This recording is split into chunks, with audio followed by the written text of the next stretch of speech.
নমস্কার বন্ধুরা, চলে এসেছি আরেকটি নতুন গোট ফার্মিং রিলেটেড ভিডিও নিয়ে। তো আপাতত আমি যে ছাগলের খাওয়ার জন্য ঘাসগুলো লাগিয়েছিলাম, এখনও সেগুলোর ওপরেই ভিডিও আসছে, কারণ আগে আমাকে ছাগলের খাওয়ারটা রেডি করতে হবে, তবেই আমি ছাগলগুলো আনতে পারবো। তো আমাদের এদিকে গত 4-5 দিন ধরে প্রচুর পরিমাণে বৃষ্টি হচ্ছে।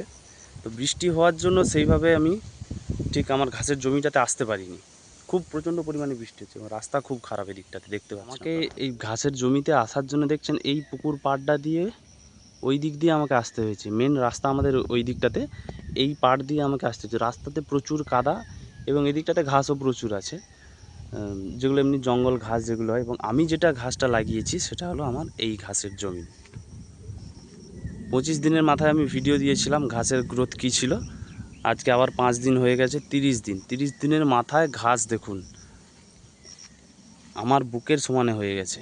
ঘাসের হাইটগুলো দেখুন শুধু, কি ঘাস ছিল। 5 দিন আমরা কেউই আসতে পারিনি, যদিও এটা জলের ওপরেই ডিপেন্ড পুরো জমিনটাই, ঘাসের জমিনটাই। এখানে কিছু সার ফার কিছুই দেওয়া হয়নি এখনও অবধি।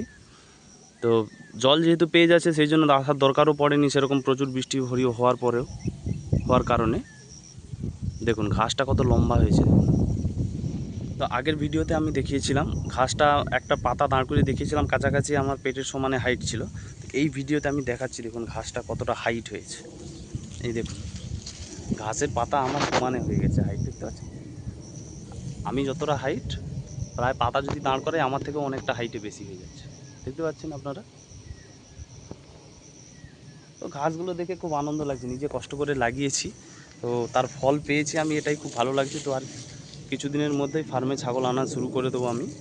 যদি আমি প্রথমটা শুরু করব ব্ল্যাক বেঙ্গল দিয়েই শুরু করছি, কারণ একটা ওয়েদার শ্যুটের ব্যাপার আছে।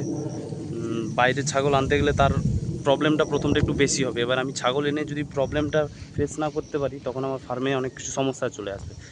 সেই জন্য প্রথম আমি ব্ল্যাক বেঙ্গল দিয়েই আপাতত শুরু করছি। তো ছাগলের খাওয়ার যেহেতু রেডি, এটা যদি আর 1 সপ্তাহ পরে আমি ঘাসটা কেটে নিতে পারবো, সেরকম সাইজে ঘাসটা অলরেডি হয়েই গেছে, দেখতে পাচ্ছেন আপনারা। দেখুন ঘাসের শুধু ফলন দেখুন।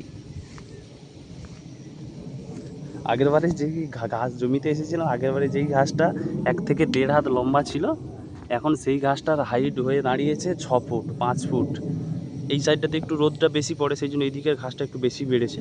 এই দিকটাতে একটু রোদটা কম আছে, সেই জন্য একটু হাইটটা ওই দিকটা শর্ট আছে।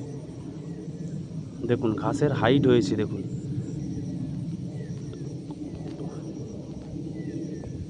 নিজে পরিশ্রম করে লাগিয়েছি, ঘাসের রেজাল্টটা দেখে এত আনন্দ লাগছে আপনাদের বলে বোঝানো যাবে না। ঘাসগুলো দেখুন শুধু। এবং এটার পাশাপাশি কিছুটা আমি ধঞ্চে লাগিয়েছিলাম, ওটাও আর দেখতে আসা হয়নি। দেখা যাক ধঞ্চেটা কতটা কি হয়েছে। এখানে জায়গাটা বেশি নেই, 1 কাঠার মতো আমি ধঞ্চের বীজ ছড়িয়েছিলাম। ধঞ্চেটা কিন্তু খুব একটা ভালোভাবে বেরোয়নি, যে কোনো কারণেই হোক, বীজটা খারাপ হোক বা যে কোনো কারণেই হোক। 2-4টে করে চারা বেরিয়েছে। তো এটা আরেকবার বীজ এনে আরেকবার লাগাতে হবে। দেখতে পাচ্ছেন বড় হয়নি, খুব বেশি বড় হয়নি, এটাও হয়েছে 15 দিনের মতো হয়েছে লাগানো হয়েছে, এই সাইজের এসছে একটা। তো আজকের ভিডিও এই পর্যন্তই। যদি চ্যানেলে নতুন হয়ে থাকেন তাহলে অবশ্যই চ্যানেলটাকে সাবস্ক্রাইব করে বেল বাটনটা দাবিয়ে রাখুন, যাতে পরবর্তী ভিডিওগুলো আপনি সবার আগে দেখতে পারেন। ভালো থাকবেন, ধন্যবাদ।